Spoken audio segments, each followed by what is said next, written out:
My original co-host, his boy, actually made this. Shout out to Patrick.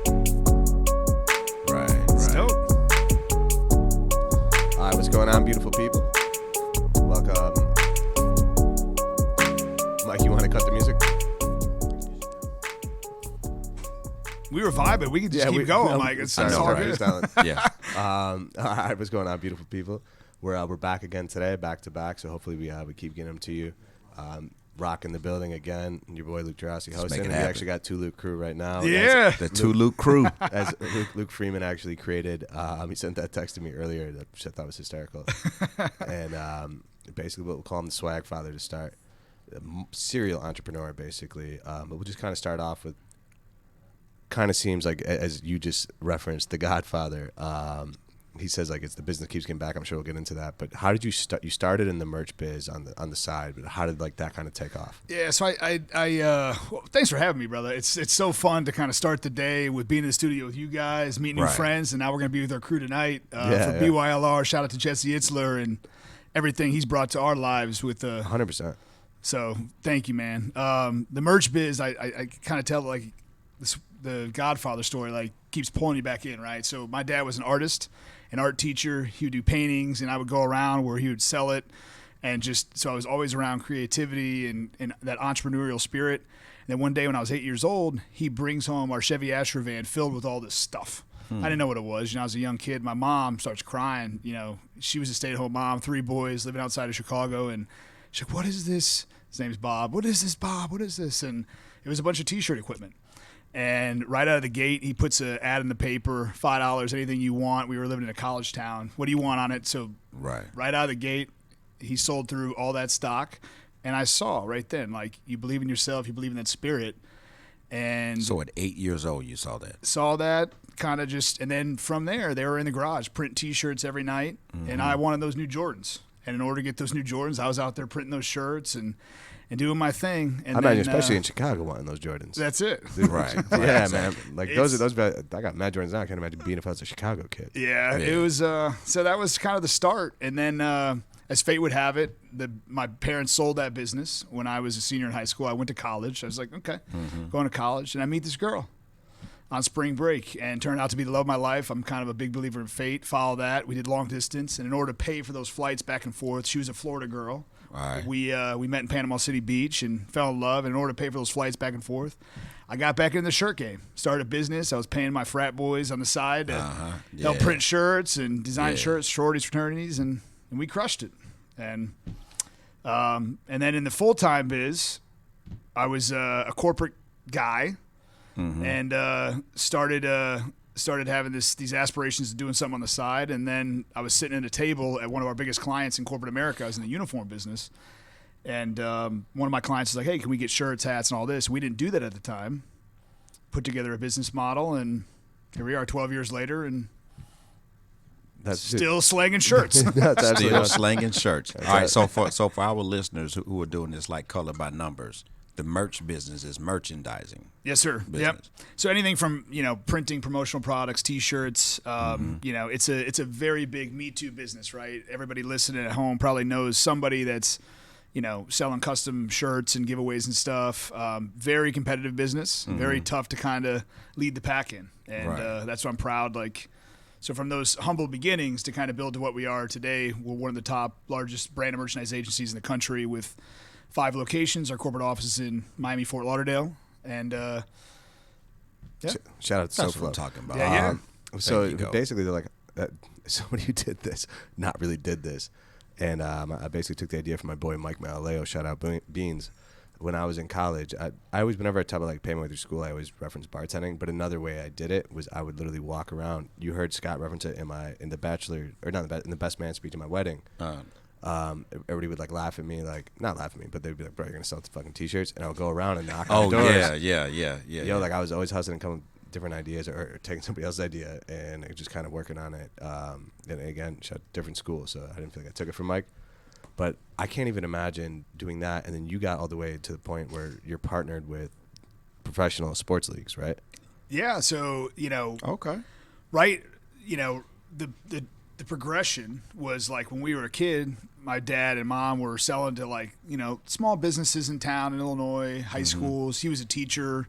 Then he became a principal. So we were doing like a lot of like high school stuff. When I did it in the corporate world, I had a big background in pro sports. I did 2 internships for the NBA. I did one for the Chicago White Sox when the Major League Baseball All-Star game came to town. So like, and those of you who work in or around pro sports kind of know it's like when you're in, right? So a lot of these people that were interns with me in these pro sports leagues became professionals in it, would move up the corporate ladder. So as their careers grew and my business grew, I just kind of stayed in that realm. I knew I wanted to be around sports and play in that genre.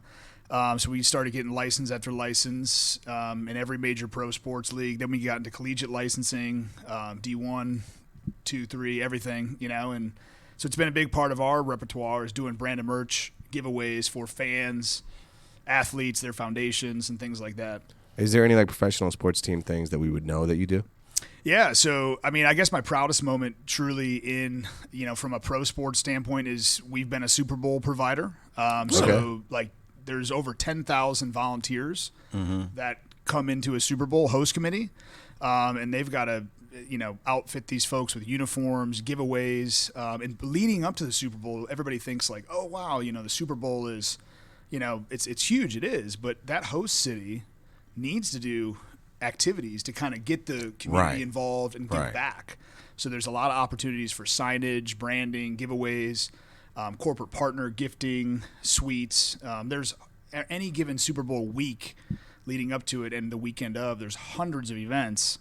So when you get to play in that world like we do, it's fun because one day when it was in Miami, we had a Post Malone party. You mean with the Prince? Yeah, like the Prince. Yeah, I was down there for that. For that Miami Super Bowl. Yeah. Which one was that? His ass off. Yeah. Which Super Bowl was that? This one was the one that I'm talking about specifically. Was it 50? I can't remember. Or 50. All I know is the Prince last one that was playing. just in Miami in 2020. Yeah, with, Prince had an electric guitar in the ring. Oh, I know what you're talking Oh, about. that was 41. Yeah. That was when my Bears lost to the Colts. I was at that one too. That was a sad day for us Bears fans. But well, I'm a Raiders fan, so I can't what say teams that. played in that one? Is that the one with? This was the 49ers. It was J-Lo, Shakira halftime. 49ers and. That was recent.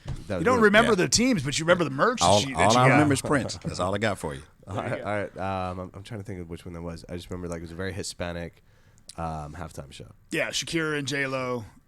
Yeah, it was. They brought the fire. It was good. But I was down in SoFlo when that happened. Yeah. So I mean, just like that kind of stuff, right? So we integrate with the brands, we integrate with the teams, the players. It really just depends, and we really on the side of Wizard Creations is we want to be the back end marketing to the brands, to everything that's going on with an event, from directional signage to the basic stuff of tickets and lanyards and stuff. So it's the basic stuff, but then we get into the wow, like, hey, let's do a swag box for some of the VIP guests, right? So some of the things that we've done with some of the season ticket holder gifts and the pro sports athletes is we'll send out a box that's like a black VIP box that when they open it, it's like swagged out just for them, very authentic, very creative.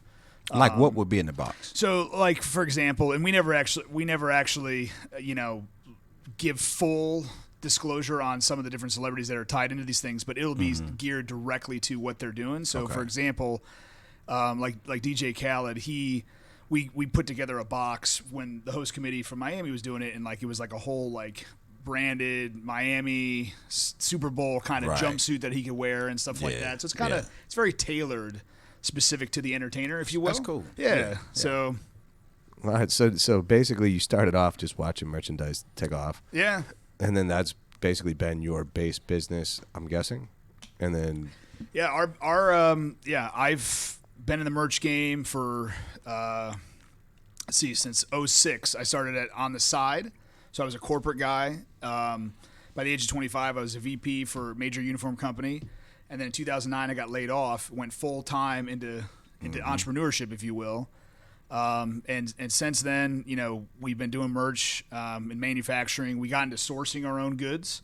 So a big part of our business is bringing in, very, very custom, sophisticated kind of merch, whether it be for retail or for giveaways. So we do a lot of stuff in different countries over the globe. And then the big thing we pivoted to was we acquired a digital marketing agency. So web development, SEO, pay-per-click, social content. Is that kind of what we were So- talking about before? That's what you're doing with like the influencers. That's actually something that came as a result of 2020. The digital marketing business was really just, Wizard now has over 4,000 clients, and they would always come to me, hey, I need a website done. I need help with my social media content. Sorry. So that you have Wizard Creations, Wizard Digital. What's Wizard now? So Wizard is just the Wizard parent company, Okay. and we kind of Shout out rebranded Raheem. it to just Wizard. Right, exactly. We just had like Word- literally a Word Wizard is on here one, like 2 episodes ago. Is that right? Yeah. Transformation wizard. There you go. I don't know how to Yeah. explain that one, but that was very interesting. But, Oh, right. Good deal. to say the least. so Wizard is basically So the Wizard, parent we company. tried to, kind of like a lot of brands do, like Dunkin' Donuts went Dunkin', right? So we went from Wizard Creations and Wizard Digital to just summarizing it as Wizard. So to kind of make it a little bit, more simpler and sleek. So we're just known as Wizard now. But yeah, so Dude, that's super cool. What does Wizard mean to you, and how did that kind of become the slogan? yeah, I was so about to ask the same thing.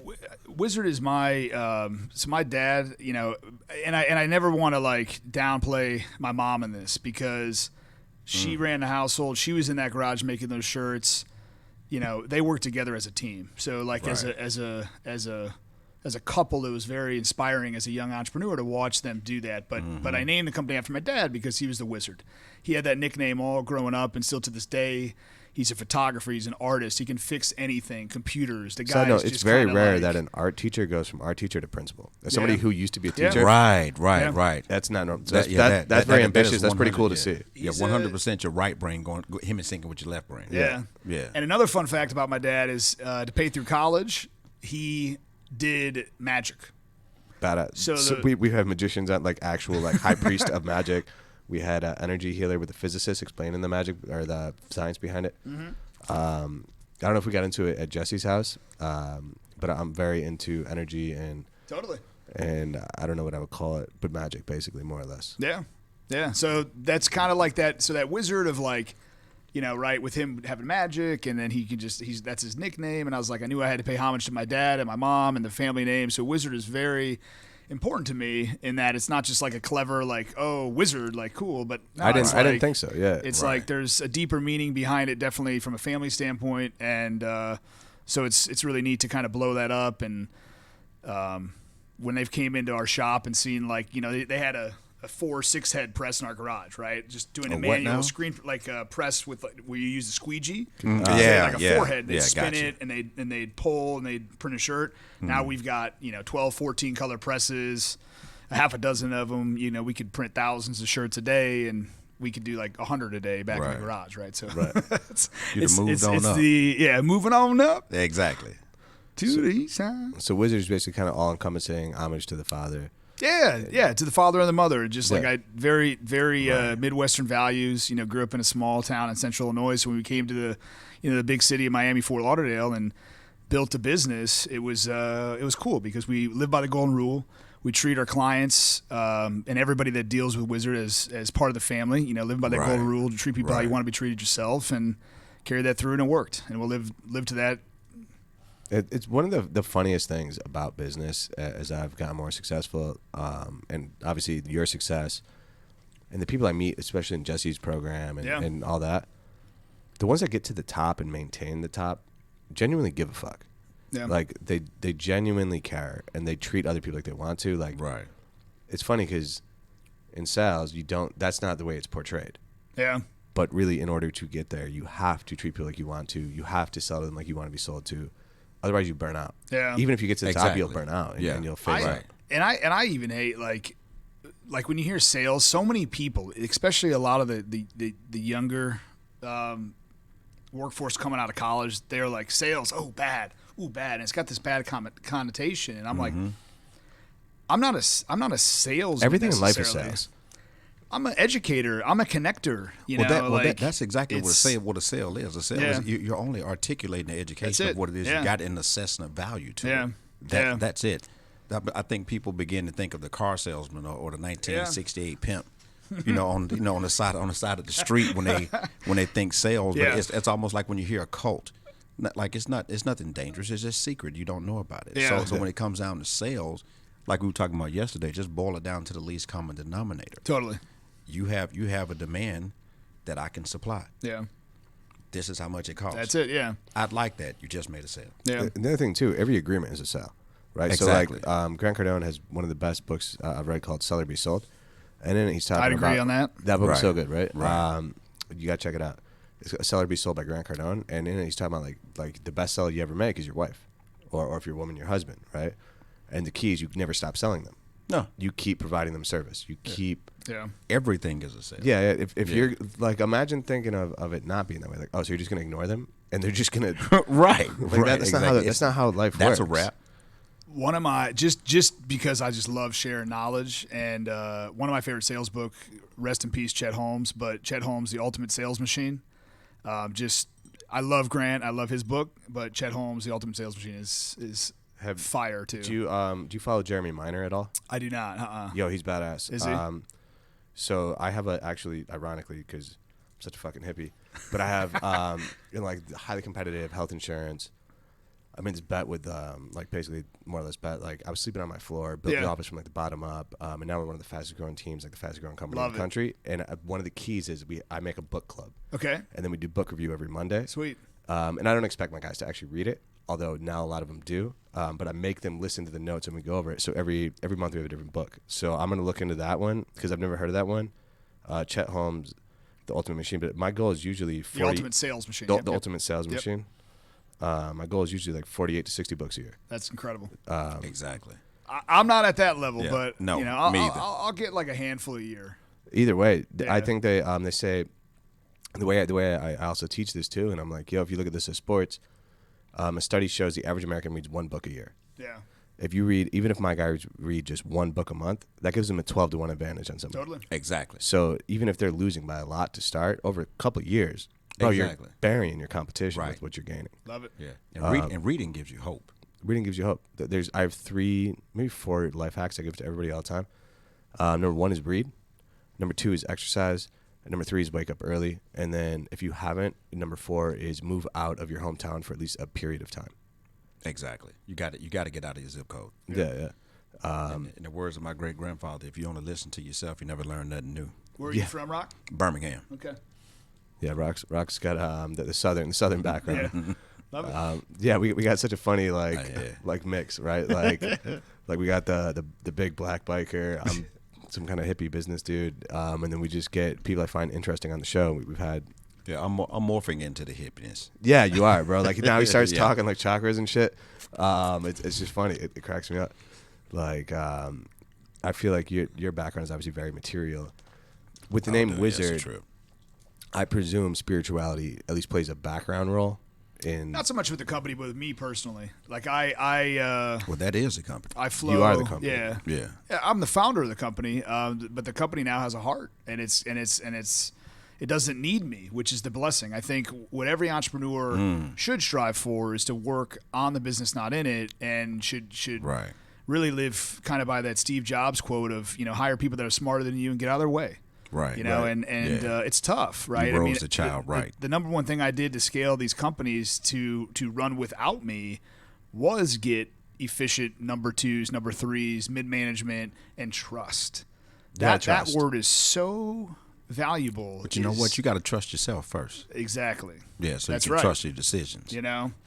And sometimes you get burned. I got burned many times with that Right. trust, but that doesn't mean I'm going to waver from that trust. Exactly. You got to just keep on, and once you get to that point where you have that confidence in yourself to trust yourself and to trust others, life gets to be so much easier, especially from a business standpoint. Man, just that alone is a whole book. Yeah. And trusting yourself. Yeah. The way your solar plexus chakra works is about belief in yourself. And when you don't have that, you can't love yourself. Yeah. Can't love yourself. The unconditional love of whatever else, relationship, business, whatever, cannot happen. So true. that affects the willpower. Right. Yeah. So when you don't have trust, you have less willpower. So it's interesting too, right? So you already said like 2 of the most common things I'd notice with successful business people, but it's basically the golden rule. It doesn't matter how they phrase it, but it goes Yeah, back to the yep, golden yep. rule. Right. And then it's trust. Yep. And like successful people trust the people around them. Yeah. Either that or they burn out again. People that maintain that success. So as you alluded to, like any entrepreneur, so we haven't gotten even into the other businesses. The SwagFather has multiple businesses. One of the ones that you're really excited about right now, you said you're an investor in a cannabis business, and that's speaking my fucking language. So, all right. Actually, me and Luke started. I did hear a little bit about this yesterday. Luke and I started. I don't know if we really started, but like we definitely kicked it. We're smoking a pen and just kind of talking life, and I think I threw out to you like, yo, I should have you on my podcast at that point. That's it. And here we are, man. Yeah, It manifests. That sounds about like Luke. Yeah, it was right after I did a spoken word on mushrooms. Yeah, you told me about that. Yeah. Obviously, I had it, like I had my shit prepared, but I didn't know I was gonna go. Yeah. And then I hear Lori and Jesse like, yo. So what would an event be without Luke doing this, like giving us his words? And I was like, and the crazy thing, and I would love to know like how this came to you, but they had like a candle or something, or maybe it was a phone. Like it was very like we were in this room, maybe no bigger than this room. Can you stay closer to the mic? What's that? And Luke's standing right here, and he's about to do a spoken word, and it's just like we're all in his face, and there's like this little light here, and it's like it was very like intense. It was very but intense. You killed it, brother. I wasn't sure if that was just because I was on psilocybin. That makes me feel better. Yo, dude, it was wild, right? Because I'm in a group full of the most successful people I've ever met in my life. Right.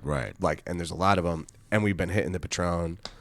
Oh yeah, and we're in it, right? And it's like towards the middle, not the end, but towards the middle of the night. I'm like, all right, Luke, and I was like, oh my god. And mind you, after a Hell on the Hill, where everybody's just winded from just all day exercise and adventures and swimming like a mile. I'm not a swimmer. Swimming like across the lake. See, all of that Laura was talking about yesterday. I'm like, I'd have been like, peace out, right?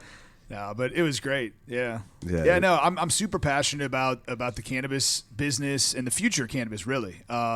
So Sunbird Cannabis is a venture, very seasoned professionals. What's it called? What is it again? It's called Sunburn Cannabis. Sunburn. Yep. It's an awesome brand, brand, no pun intended. Yeah. But the CEO Brady Cobb, a dear friend of mine, and he's just a genius. But his father, the cool story about Sunburn is that his dad was one of the biggest weed smugglers back in the 80s, 70s, 80s, and in North Florida. So, like, if you heard of, like, Cocaine Cowboys in Miami, so Brady's dad, the CEO of Sunburn, our cannabis business, he was the one bringing in all the weed. And the God bless him. And the sting, somebody had to do it. Somebody got to do it. And the sting operation that kind of put him down, he was laundering all the money and doing all the business through a sunscreen company in North Florida. Sunburn. Gotcha. And so the feds called it Operation Sunburn. Right. So you got Wizard. So you guys are both. That's beautiful. You guys are both paying homage to the ancestors, to the folks. So his dad did unfortunately go to jail for a very long time, and then when he came out, he passed away from cancer, and Brady, like major CEO or major attorney, put together a cannabis deal before. They had a great exit, and they were on the sidelines for like a year and a half. And they didn't have a non-compete with the big company they sold it to. And he kept his grow team. He kept his marketing team. He kept his investment team. Everybody. So what state is this based in? This is the state of Florida. Yeah, Florida. The number 2 state in the country, even though it's not even recreational yet, is Florida. And now what you said Florida is the number 2 state? Yep, number 2. Behind, so in my mind, I would have said California. I would have said California. Florida per sales is number 2, but so they put together a team. We have a great investment group, and our team bought the MedMen Florida. Yeah, that's huge, MedMen. So MedMen is a huge brand, and it's still just medical, and it's just medical in Florida. Can y'all do like Delta 8 and all that type of stuff? Or so I didn't know what Delta 8 was until I moved to Nashville. I don't trust it. I don't trust it. I don't trust it either, man. Like these guys are like on the side of the road selling like Delta 8. I'm like, no, I don't know what this is. Yeah, so, I don't trust it. Look up the Georgia Hemp Company. Yeah, it's a beautiful thing. It's a beautiful. You know what's so funny is yesterday. I think it was yesterday. I was telling you the story about.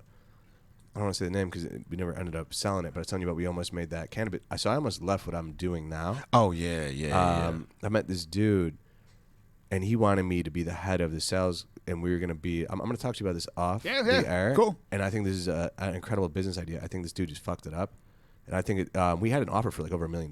Wow. But he wanted more. Yeah. And then I was just like, all right, I'm out. And I'm sticking with what I'm doing. And the dude – the dude was like living out of his car. And I'm not trying to knock anybody, but anyways, I think this is a beautiful idea, and I'll talk to you about this talk after. to me. And it's so I'd love funny. it. Just remember, I did the research for the company, and I remember like MedMen was somebody that did a ton of research on, like went through like their their back analytics and all this other shit. So my company Wizard is now and we've been doing cannabis and CBD merch and stuff for many years. So it's always been like a top 3 industry for me. I'm a big advocate for it, and just love the industry. And I think it needs to be in people's lives, and it will be in people's lives. So Sunburn is great, and we're in Florida now, but it's going to expand with Brady's leadership. And I just think that with everything moving in the right direction, we get on that ballot, we get Florida recreational, and then it can grow, and then hopefully we get national, That's incredible. legalized. So, You know what? Let's take a total break right now. you know how you have a second while you're in the moment and you're listening to stuff. You can kind of step outside of yourself and just look at what's happening. Amanda, does he not sound like Joe Rogan? like if you just close your eyes and listen like to him just then. Sound like Joe Rogan, look like Joe Rogan. There we go. We put us together. We got Joe Rogan. Joe Rogan. I'll take any comparison to Joe Rogan. There you go, man. Amanda was like, and the hair. Yeah. Number 1 podcast in the world. Dude, I think he's such a cool, interesting guy. I think he's so good for America. I think his ability to have open-minded conversations and just be curious about interesting things and allow everybody to express themselves regardless of it. Yep. Right. And honestly, in my opinion, I think, I don't want to get conspiracy theorists, but I do believe that there is an attempt to almost remove the divine masculine in the family unit, right? Like every father. Believe? No, that's a fact. Dude, every father in every TV show or movie that I can think of is either a cuck, toxic, or absent, right? There's almost never a positive male masculine role model. And it, like, never. Right. Like, it doesn't matter the race or anything. Mm-hmm. It's either, like, the dumb one, or he's just a little bitch. Yeah, exactly. Or he's toxic. Exactly. And then you have, thank God, like Joe Rogan is like a positive masculine male role model for so many people. Like I can't imagine. Honestly, God, I think that he may be one of the best things for America, if not the best. Can you get this guy a T-shirt? Yeah. Oh yeah, no doubt. Joe Rogan T-shirt, right? Bro. I mean, because at the end of the day, when you look at Joe Rogan, you can tell that he is in tune with himself. Which the more in tune with yourself you are, the greater curiosity everything holds for you. Totally. You know what I mean? There's a couple people that I would. You know what's funny is I've met one of them. There's 3 people that I really, there's a lot of people I really want to meet and like become friends with, and I feel like I would become friends with.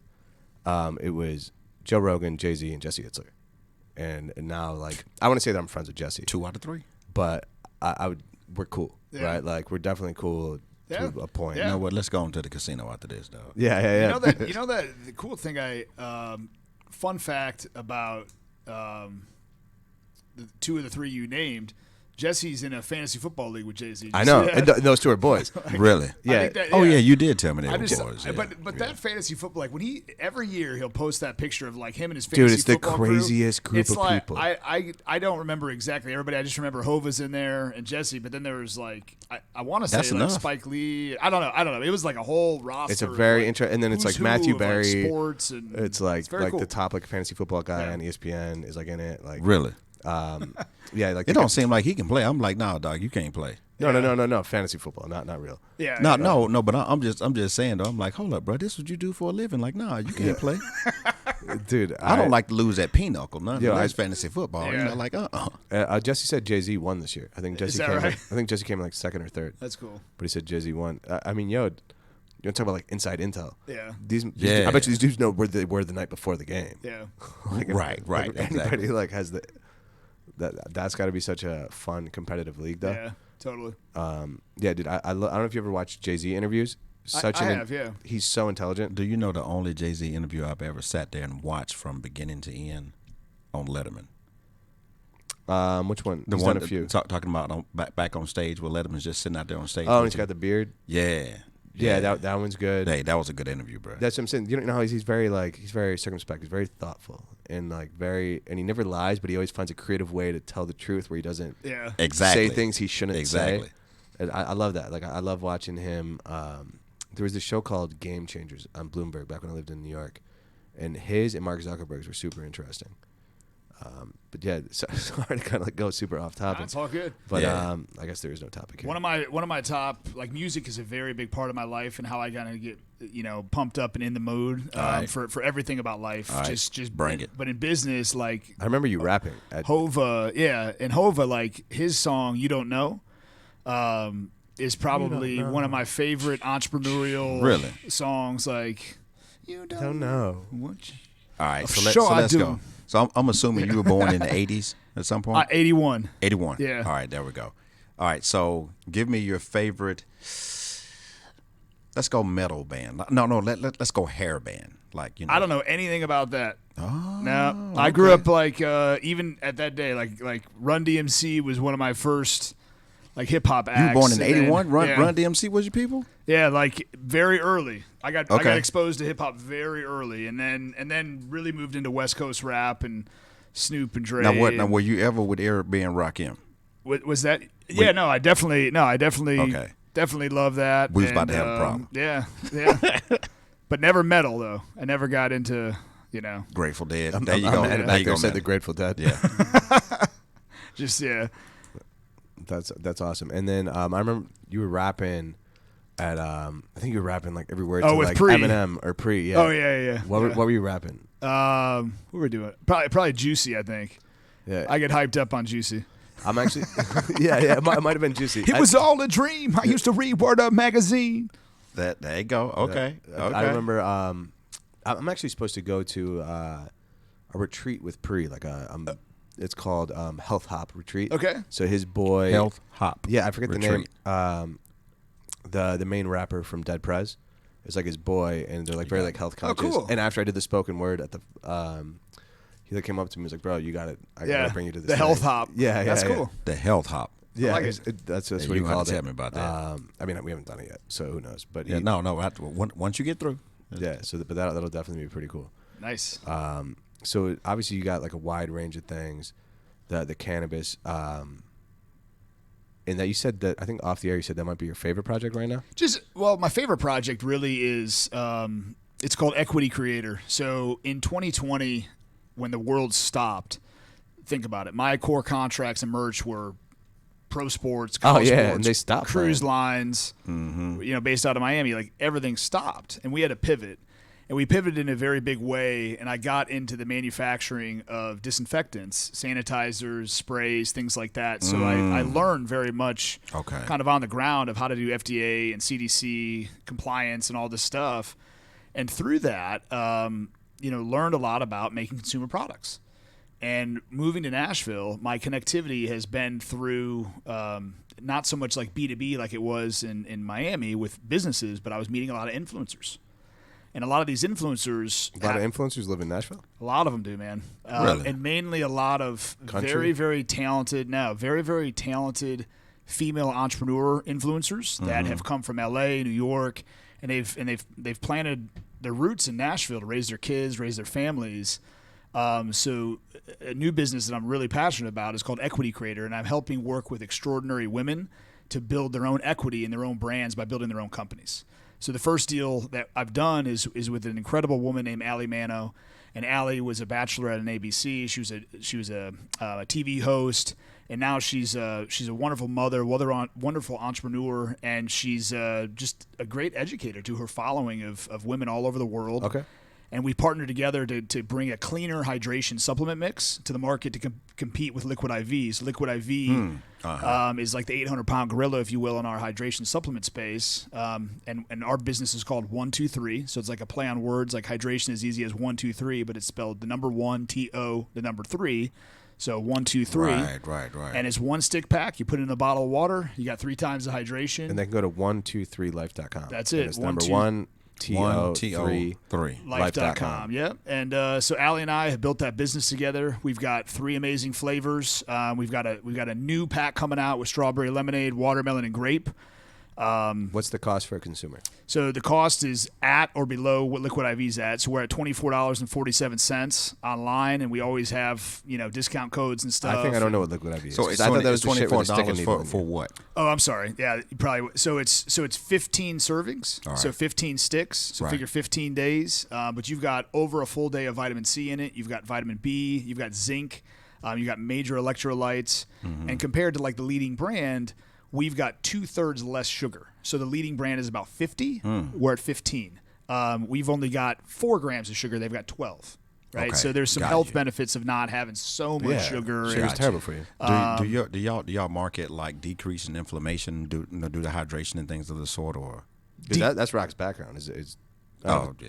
Like, so you're asking like how are we marketing it, or Yeah, like are y'all talking about inflammation and decreasing TNF alpha? So and all this type of stuff, the or- main 4 buckets from like a marketing perspective of why people need an electrolyte drink mix are kind of like travel fatigue. You know, you kind of Right. lose some of that.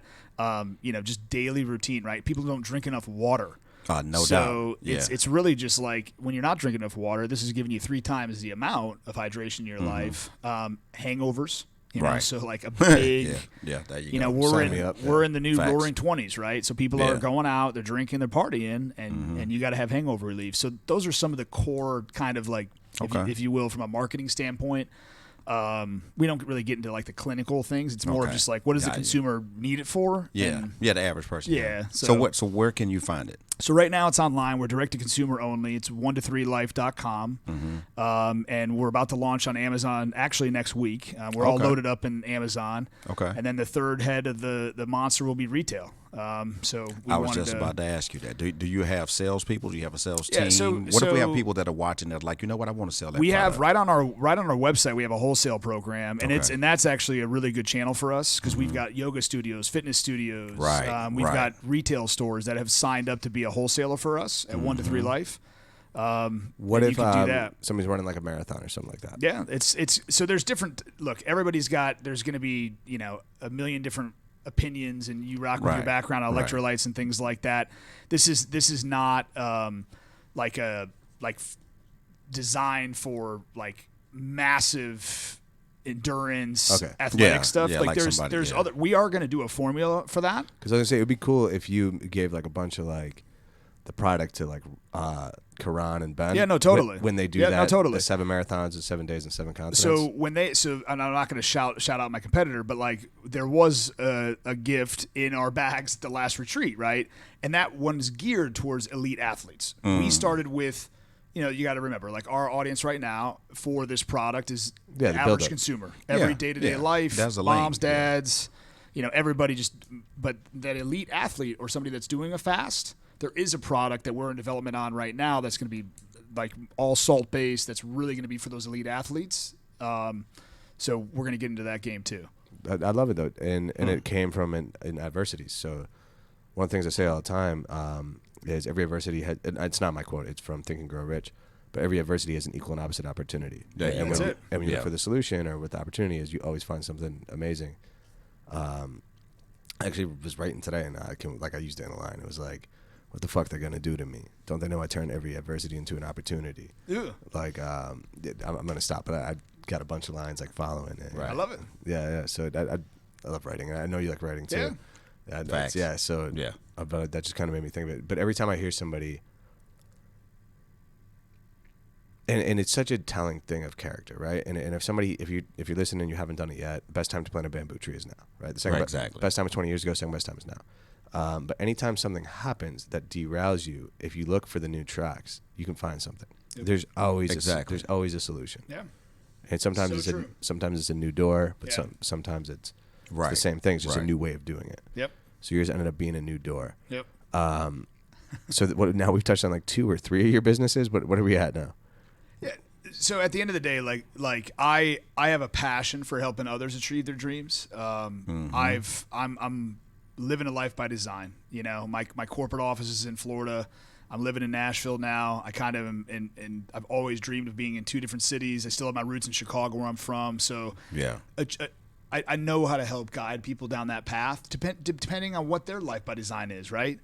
For me, it was to live in 2 places. For me, it was to be able to be at all my kids' sporting events, right? Like I coach 3 different sports. I'm missing my son's Right. football practice That's tonight important. because I wanted Yeah. to be with my community, Right. with Jesse and everybody. But it's a blessing to be able to give back. So it's not so much about the quantity of the businesses; it's about the quality. Your son looks good at football too. When you Right. put the Instagram highlights, dude, he was like juking kids, like throwing the stiff arms and stuff. I remember He's really gotten into it, and it's funny because like he's 8 years old. He's playing tackle it's like football. a little kid, but I just remember on the Instagram story, I was like, oh shit.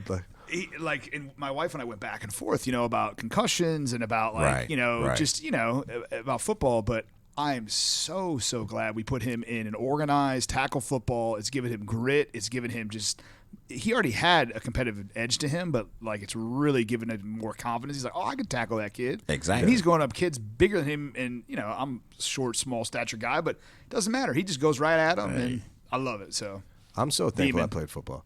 Me too. It taught me so much. Yeah. Just about that I use in life all the time. Yeah, it teaches you a lot about yourself. Troy Polamalu is one of my favorite quotes. I don't remember exactly, but basically to summarize it, it was back when they first started actually caring about concussions. I mean, that's how long ago Polamalu was playing. Right. And they were talking about, like, adding penalties way before they got to the point where there are penalties now. And he was like, I understand what they're doing. They're trying to take the fear and the danger out of football. Yeah. He goes, but the point of football is overcoming the fear and the danger.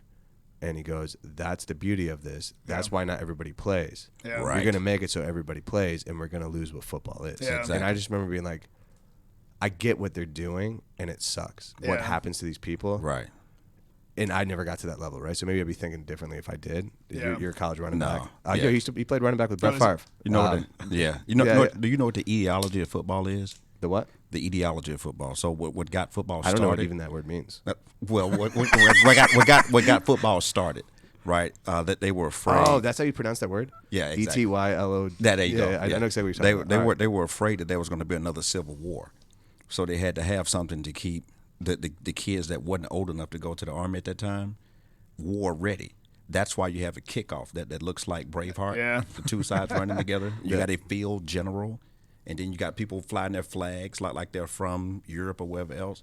That's why it is. Like, even if the way the field is built in an oblong square, that's the way that the Hall of the Constitution and all that stuff was made.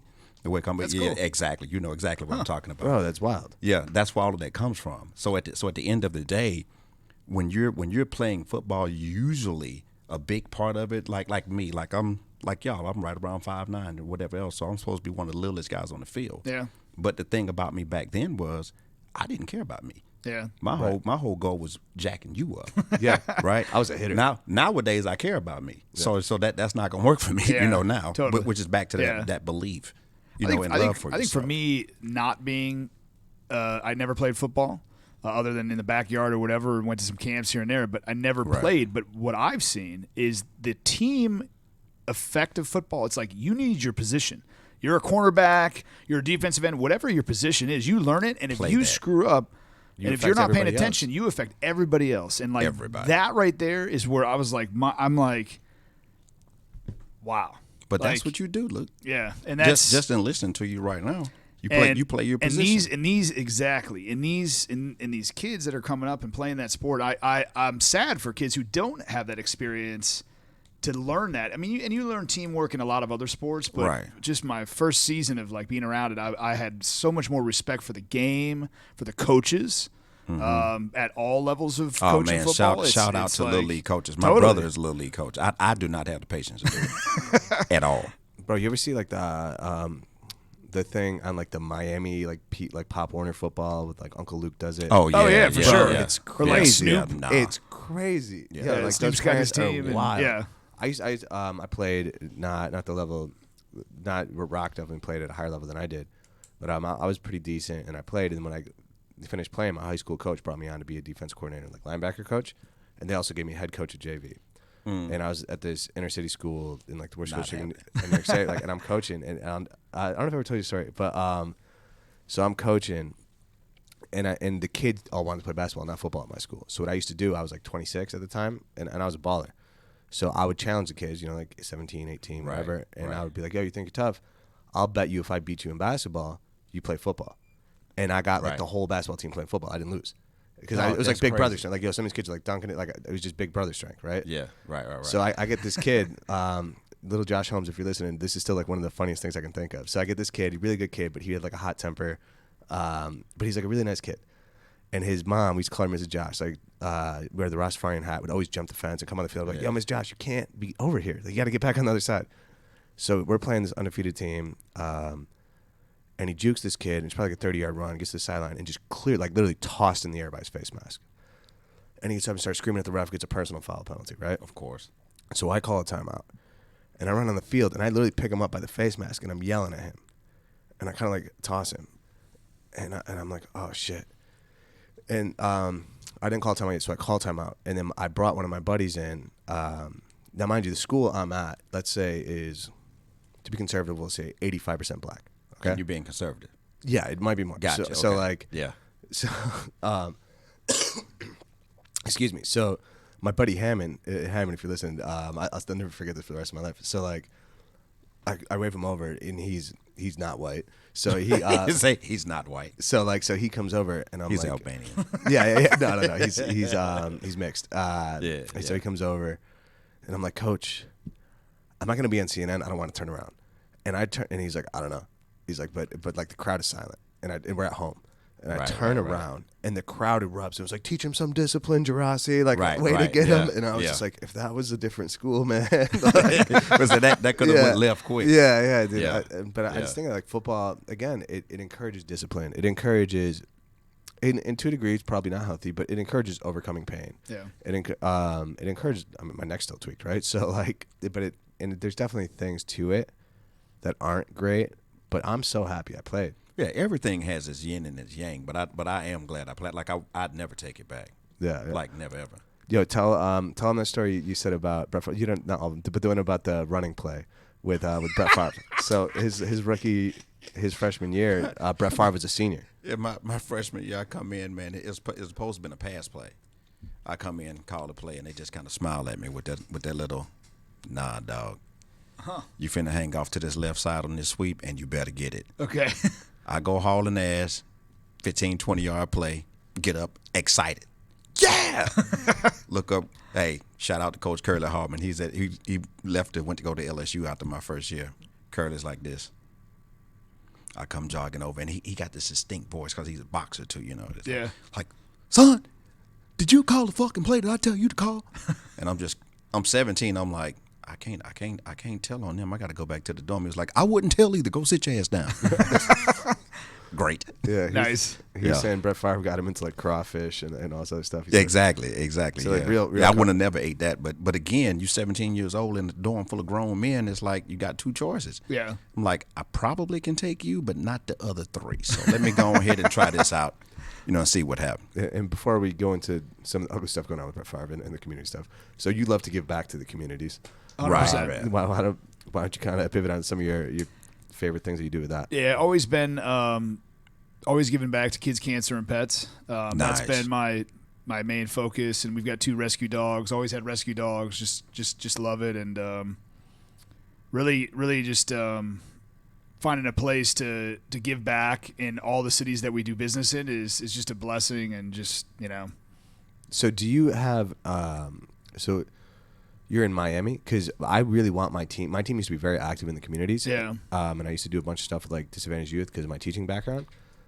But I would love for my team in Miami to get involved with your community if they can like get hands. So part of like it's all about the culture, right? So like part of like you can't force people to give back, but during our interview when we're onboarding new staff, we're like, look, we're very philanthropic. Well, what does that mean? It's we will donate on your behalf to a charity that you are passionate about. So those are my passions, right? As the leader is, kids, cancer, pets, right? But if somebody comes in and they really want to do something with American Red Cross, okay, cool. Like we want to support you. You show up, we'll show up with you. So what does that look like, right? Like there you go, some skin in the game. Yeah, and like on the weekends, if there's an event that they're passionate about, our team will show up with them, right? So it's if somebody comes into the interview and they're like, yeah, I want the job and this and that, but they have zero desire to give back to help the community and help whatever they're passionate about or have no passions of helping other people, we know that it's not going to be a cultural fit. So I think it all starts with like the opening dialogue with that potential team member is like, hey, this is what our culture is. This is how our heart beats. Are you with that or not? If you have anything that you're doing like a hands-on activity in South Florida or the Atlanta area. Yeah. Or Greenville. I was about to say, let me know, dog. Greenville or Kansas City, please let me know. Cool. My team is we just haven't been that active. We used to do this stuff. I used to be very active with Handy. It's helping abuse, neglect, disadvantaged. I know Handy very well. Yeah, in South Florida. So, I was the prom king. Were you really? You were the what? They have a really. It's just a funny. Yeah. Handy I know has exactly what you're talking about. They have a really cool fundraiser called like prom, like Handy Prom. And there's like guys that raise money and girls that raise money, and you get like a king and a queen, whoever raises the most money. So Gotcha. That's super cool. Back in the day for Handy, I raised the most money and was the king. Nice. The SwagFather's prom king. Yeah, I used to give a ton of money, but I used to also go to their. Did you ever go to their like headquarters? Not headquarters, but where the kids would all be. Yeah, like of course. After school? Yeah. So I'd go there and I would teach because I used to act a little bit too. I'd teach some of the kids like some acting stuff, Nice. and then like I'd play like sports with them. Forget about it. And then I don't know. Did you ever meet Rich Franklin? Tall, skinny black dude. I think I actually have. Yeah, He was like one of their main workers. Yep. So he split off and he has his own called the Raina Group now. Okay. So it's for basically the same thing, but even more kind of like niche. It's autistic orphans as well. And so like my first day I got my own office in South Florida, we literally went and I just bought water guns and we did like water gun fights with the kids. Right. It wasn't like, cool, we weren't, man. it was just like, let's have fun with the kids. Yeah. And I made my whole team go. Right. And I was like, this is what we're doing. We're just going to have fun with kids. Very cool. And I'll take everybody to the bar after. But and we had a great time, right? But we haven't, and then 2020 happened and we basically haven't gotten back involved in the community. And I don't ask my agents to put money down. But I want to have them put their energy in. Yeah, totally. Exactly. Yeah. That's the money, though. That's the currency. Let's do something together, man. Bro, I would love to. Let's do the Tulu crew. The Tulu crew, and we can do some with the arts. And we'll do Nashville, Atlanta, Miami. There we go. Yeah. The Tulu crew. Honestly, those three cities got a ton of arts too, so that would make sense. Yeah. There you go. You know what, man? You just got to think of a concept. Before I forget, I love the way like most people will come up and be like, "Hey, mom, I made it on TV, yada blah blah blah."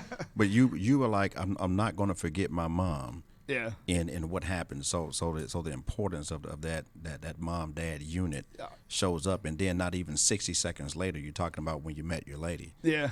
And how everything comes together, man. So I just want to commend you on that. Thank you. You know what I mean? Yeah. Like understanding where you're coming from and not being ashamed or bashful about it or none of that stuff. Because a lot of people didn't have that. Yeah. But you did. Yeah. And that's great. And it was a blessing. It's outstanding. So you keep telling that story. Thank you. Yeah. Dude, and I love that you said you highly believe in fate. Yeah. I believe me and my wife were fated. You ain't lying. Yeah, and I did the spoken word at my wedding about like us being fated and climbing the mountain and the angels talking to us and all that stuff. And then I think you have a very similar feeling too. This whole podcast is fated, honestly. Right. I tell a story all the time. Mike's heard me say it 100 times, but in 2019 I was on mushrooms, surprise, and I had my notebook. I do my little meditations, and I was like, at some point I'm gonna be given a podcast. I literally, my second guest I even had written down, and underneath it I was like, I'm gonna become friends with Joe Rogan, Jesse Itzler. I think I had Jay-Z. Maybe I think I might have had Dave Chappelle instead of Jay-Z, which is weird to me. But you had somebody else too. You had a dream about somebody or something. Yeah. Oh yeah. We'll get to that. And then, anyways, 2020, me and my buddy Jeremy, who was the original co-host, the first episode I sent you was a co-host. He's now running one of my offices in Greenville, South Carolina. Okay. We'd call it like blunt walks, and we'd like walk 6 miles, and I would just talk, and he would talk, and we would just manifest things. And we had like these signs that would always give us synchronicities. And I was like, I'm going to be offered a podcast soon. Yeah. So we're hosting a Chamber of Commerce event, and then after I finished giving the speech, I think Amanda's the one that came up to me and was like, "You're a different kind of business owner. You want to do this radio show?" And then after, let me see if I wanted to donate, and I was like, "Maybe, but I'd rather have my own show." And then, so I was like, "It's got to be called Free Game." And then I'm coming up with the logo, and I is when I meet Rock and his now wife. I didn't even know they were dating at the time. Right. Puts her hand down, and it's got this. I don't know if you saw the logo, the Metatron's cube. It's on her hand, and I was like, "What is that?" That's okay. That's like Right. that's the logo. Huh. And he tells me about we that. We started vibing Yeah, about that. cool. Yeah. And then I sat down with mushrooms, thought about the logo, and was like, "Yep, this is it. There It's we going to go. be Metatron's cube coming out of a book because we're giving knowledge." So that's where the Free Game came. And I was like, "Oh, now the name makes sense. It's free. It's unrestricted. It's game. It's life. It's knowledge. It's you're teaching people how to." Turn adversity into opportunity. Right. How That's what I love about what you're doing. Man. How to different businesses, like your come up from like always being around it, and then now I know you said you do coaching as well. Hopefully we have enough time to get to that. I always go on these tangents, but like we never have enough time to get to all. Yeah, we end up just going like 10 minutes over every time. Right. But I know Mike's got to get out of here soon, so we won't go over this time. This is my fault too. I'm late. No, it's funny because the other week, that's why I laughed. I was like, that's power for the show because I'm pretty often having a beer and chicken wings. So Rob was like, "My bad, dude. I'm running late. Chicken wings and beer. I lost track of time." And I was like, exactly. Let's There be you go. fair. I can't be go. mad. Yeah. Like I'm that guy. So dude, it's just kind of funny. And then again, we were talking over cannabis about you coming on the podcast. I didn't know you had a cannabis company. So to me, I'm basically long story, not long story short, just long story. I believe in fate very strongly as well. Facts. Yes, sir. Same. I think most people that are successful, you have to trust the signs. You have to. There's an Islamic saying that's take one step towards Allah, he takes two towards you. And I remember Take one step toward what?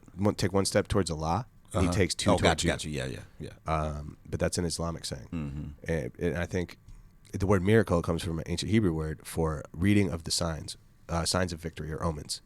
So I'm sure that you believe in something. We haven't gotten into it, but just you saying you believe in fate, I already know you do. Yeah.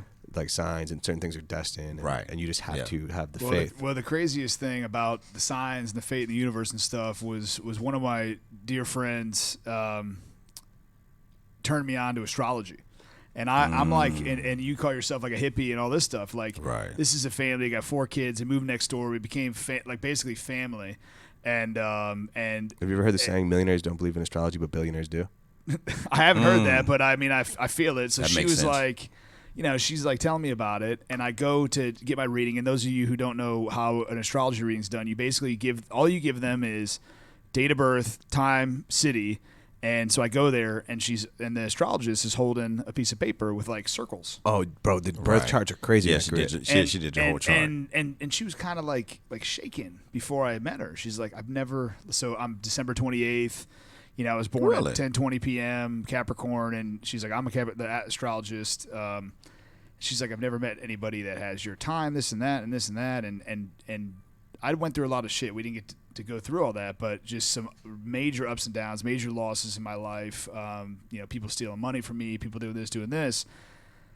She basically from that time knew, like, to the day, years past, like, you have had really tough things happen to you the last 5 years, Mm-hmm.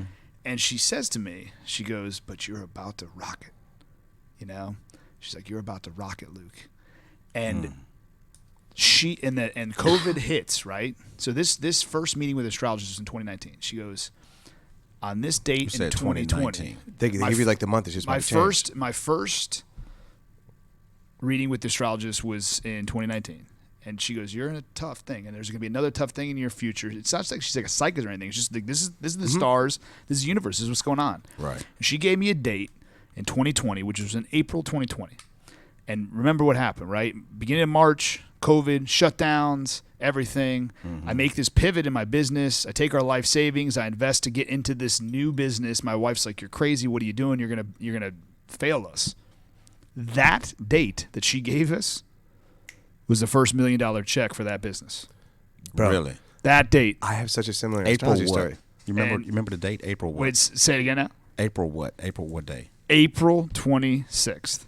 Really? That day of 2020, and it just was like, Yeah, that's not So- God's complete number. For those of you that are listening that are unfamiliar with it, like true astrology, not like fucking shit in the papers.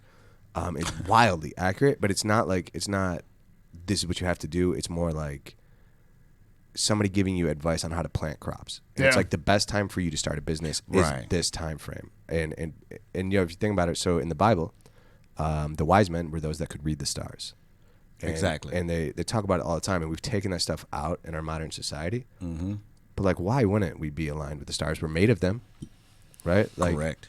You're made of that essence. So I wear this particular stone, actually, which is wild. okay, yeah. So when I was talking about the cannabis stuff earlier, I was in an office that I disagreed strongly with the ethics, not the company, but the ethics of this particular office. I was a top dog. You've heard the story a million times from my friends on the Right. side. I don't get into it because I don't want to put the business stuff out there. I was a top dog, and anyways, I was about to leave and join this cannabis company and be the head of sales, and it was gonna be all this money, and I was gonna try to, and I go to see this like shaman astrologer, like that level astrology. Yep. And he's like, no, you're going to stay in the business, and all these things are going to happen. And in this month, he didn't give me a date, but he gave me a month. And he goes, these things are going to happen. You have to get this stone. And he's like, that it's just going to amplify you, which is part of the reason why I wear the gold grills. Is like, I believe in the amplifying of energy. And I'm like, this is bullshit. I'm literally about to leave the company. Like, you have no idea what you're talking about. This is why I don't do astrology. And I don't think anything of it. And then anyways, it gets to a point where I found out they're fucking my friends, like, really bad. And they were trying me. I just was overcoming it. and still like leading it. And that's actually like how I got to, anyways. But so I walk into this leaders meeting, and I go, "Yo, you guys claim to be lions. I'm the only lion in here. You're a bunch of hyenas. I know what's going on. I swear to God, like I told my mom, don't reach out. Like they had a security guard, like the guns and shit. Like what am I from? I'm not. People passed away, and so I go, yo, if I stay here, I'm gonna be a problem. You already know I am. This isn't my ship to steer, so I'm gonna let you guys do your thing. Like I'm not gonna be selfish, and I'm out. Right. And then I flew to home office. I went to, and like this whole long story, and everything happened so symbolically and synchronized to the point where, the reason I did this was like a mushroom trip, and I figured it out and how to do it and how to like to do it within God's path for me. Mm-hmm. And then at the end of it all, I'm like, holy shit, that was crazy. And then I get my own opportunity, and I was like, wait a minute, that was the month that the guy. Oh my God! Right. And I went back, and the dude 1 + 1 = 2. I went back, and the dude looks at the chart, and he goes, "Oh, you listened to me." And he reads hands too, and he goes, "The stars change the same way your hands does." And he goes, "If you start doing different things, the lines in your hands change." And he's told me like these different lines literally went away, and he goes, "As these things happen, these are going to go away, and this is going to happen." But like basically, Now I got to take a picture of my hands. Yeah. but yeah, it's like the different alignment in the stars, and like that's like the true palm, right? So like what happened is now, I hate to use the term, but basically like white people have like westernized it and lost the essence of it. They just took approach of it, right? Like ayahuasca is now almost like I have this excellent medicine man from the Amazon, and his like fear is he's like, these people have done it like for 2 years, and they think they can lead people out of dark paths. He's like, yo, demons do come. Right. But do you want to run from them, or do you want to face them and beat them so they don't come back? He's like, you got to have the right team that knows what they're doing. Yeah, you got to understand. And it's almost like, I feel like this happened with astrology and like the palm stuff. Like if you, again, I'm not saying that certain people can't do it. It's just like, you're doing it twice. Come on, man. Like respect the elder, right? Like you're paying homage to your folks. Like, right, exactly. So you got to pay homage to like where it came from, and like the whole, there's like a whole circuitry and symbolism. And it's just, I think kind of like in a roundabout way, in a summary of like this crazy journey of a talk we've had, is like we met because of building your life resume, right? Of living life to the fullest and trying new things. And with astrology or with business or with all these different things, you try new things. And I think when people have a closed heart and a closed mind to just try new things, like I didn't know where that astrology journey was going to lead me. I thought she was kind of hokey. Like, what's wrong with this girl? Like, she's doing it. And now, literally, I will not hire somebody without knowing, are they going to line up with my sign? Right. dude, it's crazy. Right. It's crazy. Because Right. it's true. Like, But look at the success you've had. Millionaires don't believe in astrology. Yeah, I was about Billionaires to say, do. success leaves clues. We were talking with Lori yesterday. We were like, yo, the flashiest people are like the couple 100,000 of millionaires. And then the most humble people are like the billionaires to like Right. the crazy Yeah, shit. yeah. Well, it's back like you said from the beginning, man. They care. They actually give a damn. Right? When your care matches your intuition, then your action, then that's it. Yeah, Works and out. I say that, but I'm still in the 100,000. I'm not. So like, It's all right. whatever. Hey, that's I'm all right. on my way. On the way. Yeah, On the yeah. way. But no, and that I shouldn't stereotype, because there's always exceptions to everything. But it's just a lot of what I've encountered in my business and stuff. yeah. Well, especially coming, there's a lot of show in South Florida that doesn't back it up, and I love my South Florida peeps, but there is definitely a lot of fakeness. Luke said, Dog. You know. Yeah, we had a moving company. I say we. My boy really started it. I helped. You like this as an entrepreneur. We didn't have trucks. We didn't have money. We didn't have insurance. That sounds like a great mover, Bro. White man, black man, Chinese man. So like, Oh my gosh. I was like, how are we gonna do this? And he goes, you can advertise while you're bartending, and then he goes, I'll teach you another way, and we're gonna kill it. So we'd print out 6 sheets of paper. We 6 ads on a sheet of paper. You can put 6 ads perfectly on one piece of like computer paper. It'd be like, call for a free quote, da da da. And we'd walk around, we introduce ourselves, hey, how you doing? You're probably not moving right now, but can I leave these here? And we leave like little flyers out. And then people will call. And then what we do is we'd do an estimate, book an estimate, take $100, and then go rent the truck and do the job and charge like $600, $700. So you're running on the fly. So we're absolutely killing it. And we're hiring people, and we hire this one 19-year-old kid. He does 2 jobs for us, and the next day, the 3rd job, he shows up in a Beamer. And I go, I can't even remember his name. he got this clearly like his personality. But we go, bro, how the fuck did you get the money for that? And he goes, oh, it's gonna get repo like my last one. But he goes, I had enough money to put down. And I was like, your last one? I go, you're 19. How many? He goes, oh, 3. And I was just like, yo, man, like this is not a good way to live. Yeah. Already in the rat race. Yeah, but that's South Florida. Whenever I think of South Florida, I literally think of that Story of that the hustle interaction. with the but it's not just there. It's unfortunately just kind of a lot of part of America. Especially with social media, keeping up with the Joneses and Right. and I will say, and my last little bit is like, man, recession, whatever you want to call it, coming, like save your cash. Cash is king. Mm-hmm. There is so many turbulent things going on in the world that you may or may not have any understanding of how this is going to affect us. But inflation's real. Recession is here, Right. and it's about to get tough times in a big way. And don't be overspending. Don't be getting overzealous with I got to have that bag or that car or living beyond your means. This is a time to save and cut back. And it's about to get real out there for a lot of people, and it's tough. But we have been printing fake money for too long. Yeah, you Yes. And people are Facts. living on, it's going to spiral and it's going to be bad everywhere, not just here, but everywhere. I thought of that immediately when you said, I've been thinking that's coming anyways. I shorted the market huge. Yeah. But when you said, we called this the new Roaring 20s, and I was like, and right after the Roaring 20s is the Great Depression of the 30s. I was about to say, yep. So exactly. I was hoping it wouldn't be the Depression, but it would make sense. I mean, we There's really a lot shut the of- world down. There's a lot of parallels. I've been watching a lot of documentaries on the Great Depression, reading a lot about it. It's not. Do you have any good ones to watch? It's not. All on YouTube. Okay. Like literally just Google, and I Like just get me. lost in it. Yeah, I'm Like, a YouTube fiend. So you just like YouTube Great Depression, the reasons or the parallels between now and then and stuff, and you'll see stuff that's just like, yeah, that's a mirror shit. Awesome. I think that's a great thing to actually end on because I think it's important. Oh, for the people Great to- Depression. No. It is though. If you think about it, every adversity has an equal and opposite opportunity. There J.P. you Morgan go. and those Right, guys were right. made Yeah, of it. like you said, yeah. So if you are smart with your cash, you are smart with your shit. Like, yo, we're not the ones creating this. Yeah. Right. So take advantage of it Yep. because every Yeah, forest take fire, advantage of it, yeah. forest fire, the seeds that are in the ground when the forest fire happens are the ones that take over the next forest. Yep. Yeah, because what got you back into the T-shirts? Well, I got laid off from corporate America in the Great Recession in I was about to 2008, say, a 09. recession. And when Yeah. everybody else was like sitting back, like being conservative, like and not marketing and stuff, I started growing. Time to and, go. And we built that business right in that Great Recession, in the worst economic space in the last 30, 40 years, Right. is when our business was born. And it was because everybody else was kind of like, they were losing, but then they didn't want to get back up and win. Get back and fight through that. Facts. You know? You know So- what? You know what, Luke? So that was great money advice, right? Got the recession coming. Everybody pay attention, see what's Yeah. going on. Bob Marley-esque. What's your best life advice? My best life advice, well, now that I'm a parent, is these kids are watching every single move you make, You ain't lying. and everybody says to you like it goes by fast. And I remember like just sitting back when we had the kids, and I'm like, man, they're so young. I got so many years. And now I got a 10 and 8 year old, and it's like I blinked and boom, 10 and 8. Now it's gonna be 20, but it's like be involved. But you're involved. You're coaching their sports. And Yeah. Totally, man. But like, Right.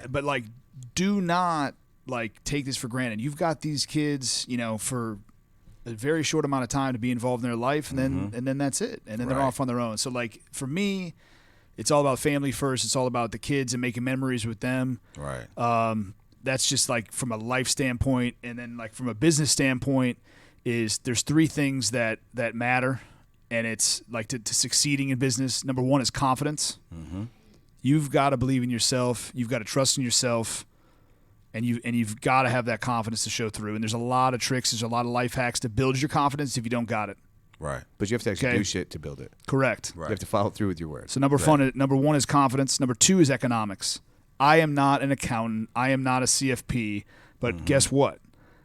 Going back to YouTube, learn the YouTube videos. Speak to your Right. accountant. Speak to people Right. that understand money, because the reason why most small businesses fail is because they don't know how to manage their money. They're living beyond their means. They're maxing things out, but they don't understand their economics. So number 1 is C. It's all about CEO. I'm a big acronym guy. So I'm the uplift CEO of confidence. Number 2 is economics. Number 3 is originality. When you walk into a room, you got to have originality. like all three of us sitting in that table, I think when we walk into a room, we have a different kind of swagger when we Right. carry it. And it's not about how you dress or how you do. It's just how you bring it. So have the confidence, understand your finances, live an original lifestyle, be original, be unique, and that's it. That's it. Awesome. Well, that's probably a lot more helpful than just the the depression. Yeah. So I think that's a good way to end it. We literally ended up at the 110 again. 110 We always almost end every up at time. 110, even when Yeah. we try not to. Sorry, Mike, but thanks again to Business Radio X and for I know, right? letting Shout us out use to your him for real, space. yeah. And if you're in the area, you want a podcast, a great spot to work with. They're very accommodating. Rock, the Two Luke crew. The Two Luke Yo, crew, we're baby. gonna come up with some shit. We're gonna call Yeah. it the Two Luke Yeah. crew. The Two Luke Crew, charitable, Yeah. I don't know, It's gonna be something though. something. So again, welcome. You heard it to- here first. I'll be in the house. Welcome to another episode of the Free Game.